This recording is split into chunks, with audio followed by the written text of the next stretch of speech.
பொதுவாகவே சூரிய பகவான் உச்சமா இருக்கிறது. எந்த வருஷமாக இருந்தாலும் தமிழ் புத்தாண்டு உதயமாகும் பொழுது சூரிய பகவான் உச்சமா தான் இருப்பாரு. அத தவிர்க்க முடியாது.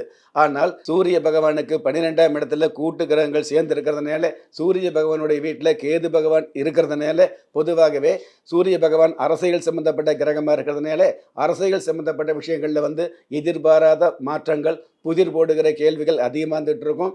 கூட்டு கிரகங்கள் இருக்கிறதுனால, கூட்டு மந்திரி சபை சம்பந்தப்பட்ட விஷயங்களுக்கு வாய்ப்பு அதிகமாக, அதற்கான பேச்சுக்கள் அதிகமாக, அதற்கான குழப்பங்கள் அதிகமாக தென்படக்கூடிய ஆண்டாக இந்த ஆண்டு அமையும்.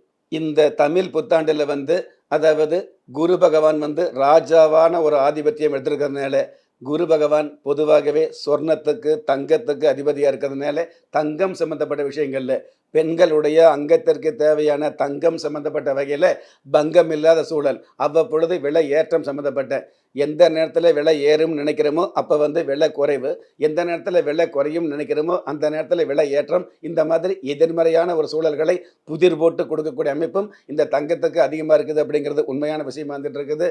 இருந்தாலும் இந்த குரு பகவான் சுப கிரகமா இருக்கிறதுனால, என்னதான் விலை ஏற்றத்தில தங்கம் இருந்துகிட்டு இருந்தால் கூட, அடமானம் வைத்த தங்க நகைகளை மீட்டெடுக்கக்கூடிய அல்லது புதிய புதிய தங்க நகைகளை வாங்கக்கூடிய ஒரு மிகப்பெரிய அமைப்புகளையும் சிரமமில்லாமல் கொடுக்கக்கூடிய சீரான ஆண்டாக இந்த புத்தாண்டு அமையும்.